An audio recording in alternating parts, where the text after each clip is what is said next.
In the world we live in, there's a multitude of symbols. Whether product brands of companies or countries, everything that wants to distinguish itself from others needs its own symbol. Each symbol contains a meaning that goes far beyond what's perceived at first glance, and the most important ones have not been created from nothing or by chance. Their roots go back to antiquity and are the basis of sacred knowledge and are still revered today. Let's get to know the most important and mysterious symbols of the ancient world. The labyrinth is probably one of the oldest symbols of mankind. The oldest labyrinth engravings on rocks can be found throughout Europe, Asia, and America. It is said to come from the word labris, an ancient Greek word for the double axe, which is considered part of the emblem of the house of King Minos of Crete. But it's also associated with some deities and with a snake cult. King Minos is said to have ordered Daedalus to build the labyrinth to imprison the Minotaur, a symbol of the bull cult, a beast that had to be appeased regularly by human sacrifice. Although it's impossible to date the rock inscriptions, the labyrinth symbol seems to be older than Cretan history itself. They appear in places as diverse as Spain, Britain, Russia, India, the United States, Mexico, and Nazca in Peru. They're some of the oldest known records that exist.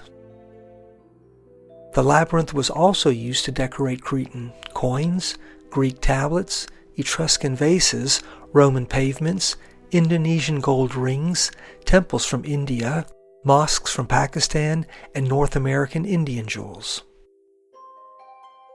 We must also consider the importance of the symbol of the labyrinth, which influenced Gothic art and adorns many of the most important medieval cathedrals, not only there, but also on the sidewalk of Chartres Cathedral. All these seemingly unconnected labyrinths have a common past, which has been lost over time. The flower of life is considered the most famous symbol of universal sacred geometry. The preliminary stages of the flower of life consist of 7 intertwined circles and the complete figure of 19 circles, and is based on a hexagonal structure. This pattern can be found in many religions and cultures around the world. Probably the oldest representation of the symbol comes from Mesopotamia, where it can be found as a decorative element in a palace in Nineveh, then capital of the Assyrian ancient kingdom. And it's believed that its strong symbolism began to spread from here, gradually gaining importance in the ancient civilizations of half the world. We can also point to the flower of life engraved perfectly on a granite column in Osirian in Abydos, or the one held by the lion guards of the Forbidden City in Beijing under its right hand. Leonardo da Vinci also used the pattern from the flower of life for his geometric drawings.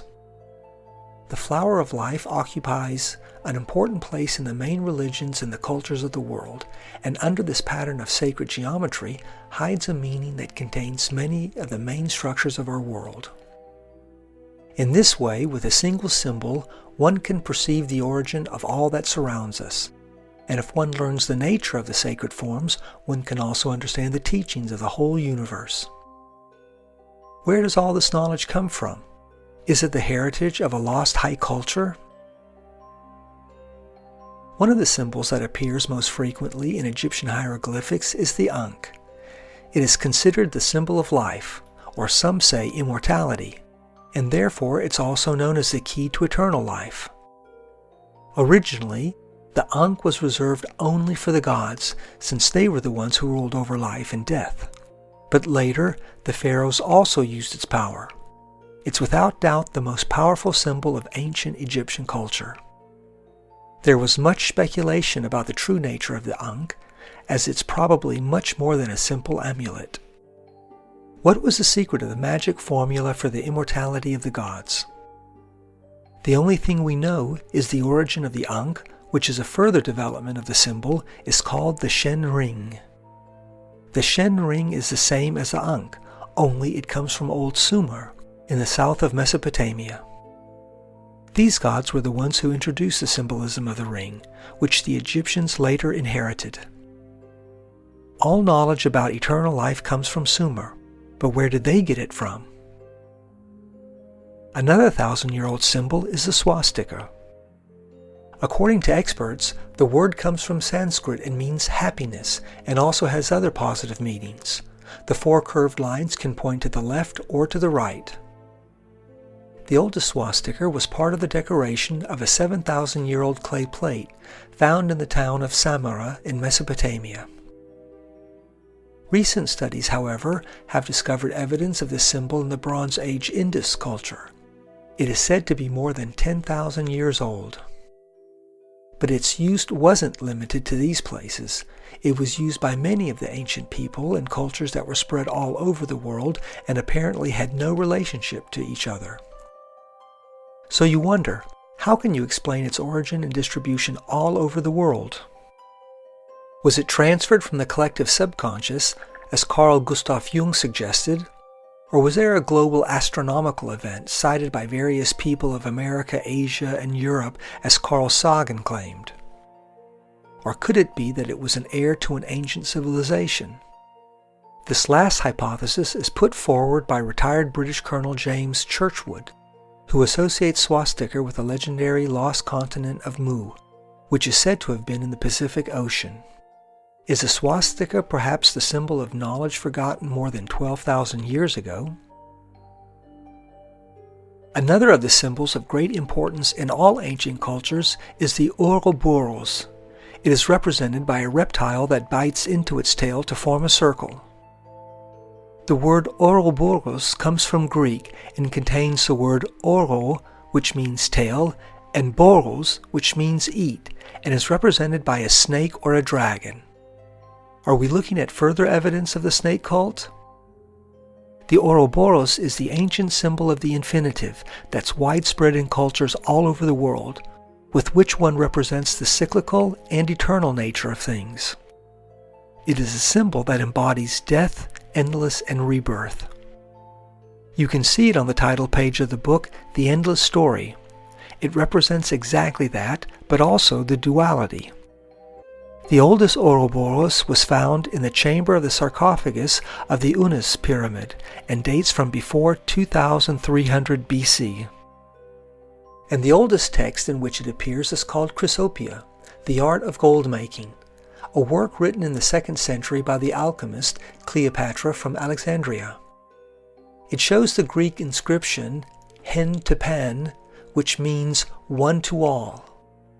It's strange that the word Pan is the same as the Greek shepherd god Pan, who was half goat, half man, and was the origin of the god Baphomet, Satan, the devil, or the demon of the ancient world.